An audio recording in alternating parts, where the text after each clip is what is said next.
মানুষের ভোটের অধিকার প্রতিষ্ঠার জন্য 70-এর জাতীয় নির্বাচনের ফলাফলকে যারা ছিনতাই করেছিল, সেই ছিনতাইকারীদের বিরুদ্ধেই 1971-এর মহান মুক্তিযুদ্ধ সংগঠিত হয়েছিল।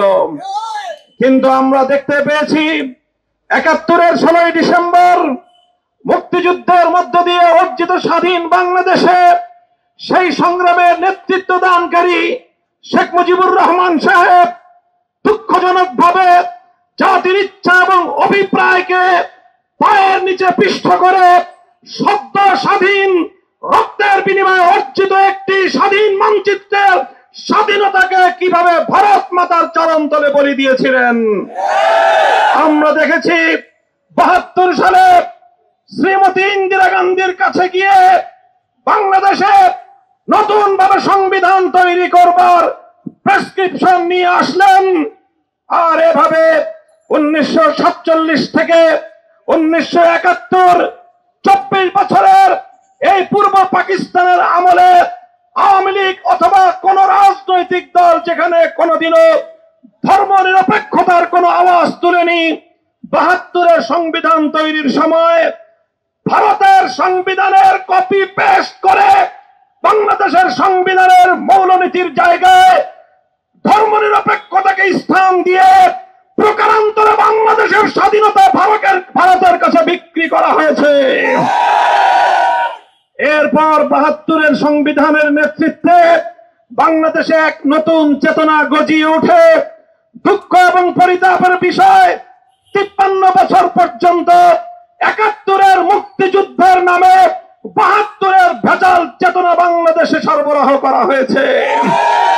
আর সেই 72-এর চেতনার বিরুদ্ধে যারা যখন দাঁড়িয়েছে, যারা যখন 72-এর এই ভারতীয় আধিপত্যবাদের বিরুদ্ধে ধর্মনিরপেক্ষতার নামে চাপিয়ে দেওয়া ভারতীয় এই পচামালের বিরুদ্ধে যারাই সংগ্রাম করেছে, তাদেরকে রাজাকার ট্যাগ দেওয়া হয়েছে, তাদেরকে মুক্তিযুদ্ধের বিপক্ষ শক্তি বলে আখ্যায়িত করার পায়তারা চালানো হয়েছে।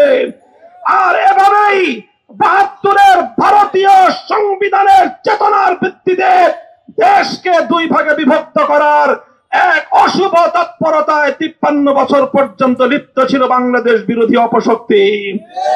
সংগ্রামী সাথী ও বন্ধুগণ, সেই দেশ বিরোধী ষড়যন্ত্রের খেলা খেলতে খেলতে ফ্যাসিবাদের নেত্রী, বাংলাদেশের খলনায়িকা শেখ হাসিনা, আমার দেশের বৈষম্য বিরোধী আন্দোলনের মহানায়ক 4 কোটি ছাত্র জনতাকে যখন রাজাকারের বাচ্চা বলে গালি দিয়েছিল, তখনই দেশের মানুষ চূড়ান্তভাবে সিদ্ধান্ত গ্রহণ করেছিল ভারতের সেবাদাসী বাংলার ক্ষমতার মসনদে থাকতে পারে না।